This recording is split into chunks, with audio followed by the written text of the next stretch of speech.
بقول لك ايه يا بابا؟ نعم يا حبيبتي.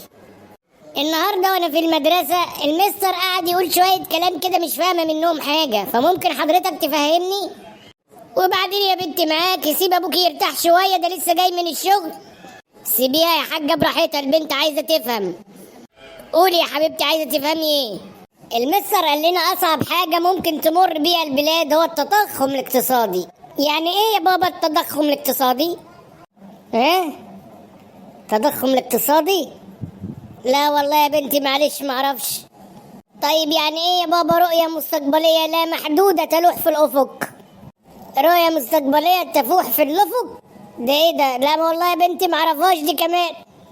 طيب يعني ايه يا بابا نزوح اضطراري لهجوم لا مستبد في الحياة؟ والله يا بنت انا اول مرة اسمع منك الكلام ده، ما سمعتوش طول حياتي ومعرفش حاجة عنه. وبعدين بقى يا بنت، ما قلتلك سيب ابوكي لسه جاي من الشغل؟ حرام عليكي كده. وبعدين معاك يا حاجة، ما قلتلك سيبيها تسألني براحتها بقى، خليها تستفاد. السلام عليكم يا ابني. السلام ورحمة الله وبركاته. قول لي يا ابني، هو اتوبيس الشرابية بيعدي من هنا؟ ايوه يا حاج بيعدي من هنا. ايه يا ابني اللي انت بتشربه ده؟ انت مش لسه صغير على الكلام ده؟ صحتك بالدنيا يا ابني. صغير ايه يا حاج؟ ده انا لو اتجوزت هخلف. يا ابني انت لو اتجوزت وانت بتتعود على الهباب ده لا هتعرف تخلف ولا تعرف تتنيل، وهتعيش حياتك كلها مش لاقي تاكل. ما تزعلش مني، انا زي والدك وبنصحك نصيحة لوجه الله. ان شاء الله هبطله قريب يا حاج، بعد اذنك عشان انا ماشي. الله يجازي اللي كان السبب، بهدلتوا شبابنا ودمرتوا بلدنا. ازيك يا سايكو؟ ميدو حبيبي تعال اقعد. لا انا جاي قاعد طول الطريق مش عايز اقعد. انت وراك حاجة دلوقتي؟ لا ولا اي حاجة، بس قاعد مستني الواد محمود يجي كده نشوف اي مصلحة عشان نقضي الليلة النهاردة مع بعض. شوف لو فاضي كده تيجي تقعد معانا ولا ايه رأيك؟ هنقعد فين يا سايكو؟ هنقعد عند محمود في البيت او نقعد في المشتل بتاع كل مرة، يعني مش هتفرق المكان يا زميلي. لا لو هنروح عند محمود اروح اقعد معاك، لكن المشتل مش هنزل المشتل تاني يا سايكو، المشتل ده شبهة على فكرة. طيب اقعد يا ميدو، محمود زمانه جاي، انت مستعجل على ايه؟ ما بحبش اقعد من بره كده يا سايكو، مش عايز حد يشوفني، تعالى نقعد من جوه. طيب زي ما تحب يا ميدو، تعالى نقعد جوه. قول لي ايه رايك في السيجاره بتاعت امبارح يا ميدو؟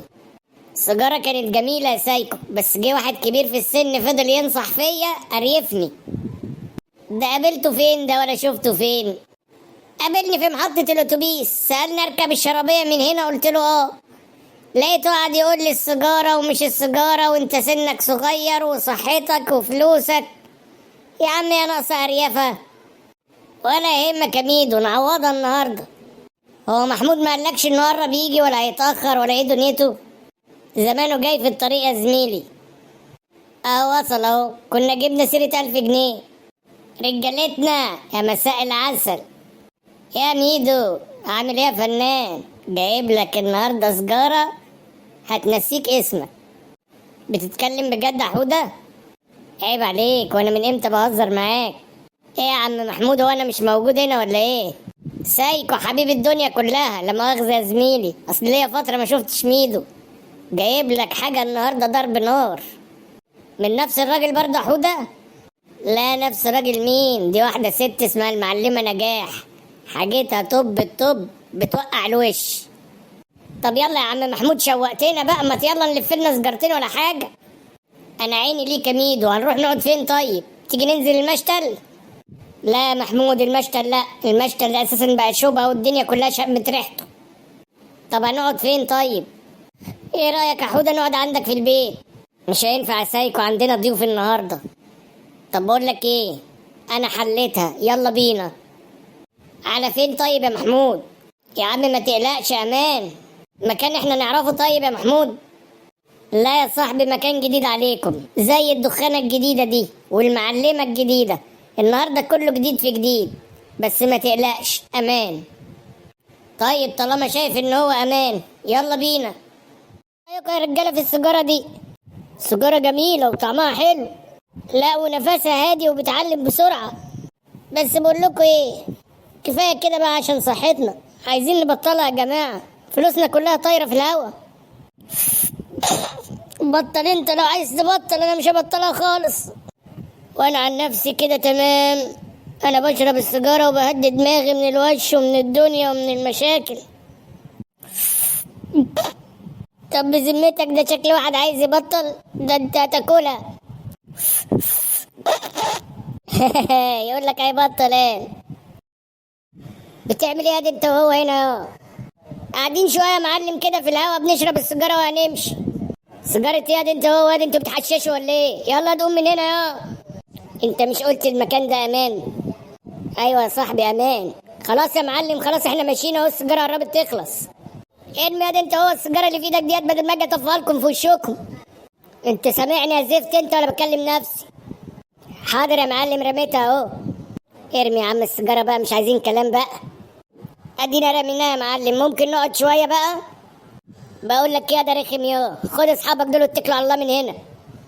هنستاذنك يا معلم نقعد شويه، احنا رمينا السجاير خلاص. يالا انت باين عليك ابن ناس يا، مش وش الوادين دول. سجاير ايه وحشيش ايه يا ابني؟ خاف على صحتك، خاف على ابوك وامك، خاف على اخواتك، خاف على قرشك. بطلوا الهباب اللي بتدفعوه ده. انتوا التلاتة على بعض كده مش هتلاقوا في جيبكم 10 جنيه عشان مضيعين فلوسكم على الحشيش والقرف ومبهدلين صحتكم. 5 دقايق ما لاقيش واحد فيكم قدامي. وعلى ايه 5 دقايق يا معلم؟ احنا ماشيين. يلا يا عم انت وهو نمشي يا عم.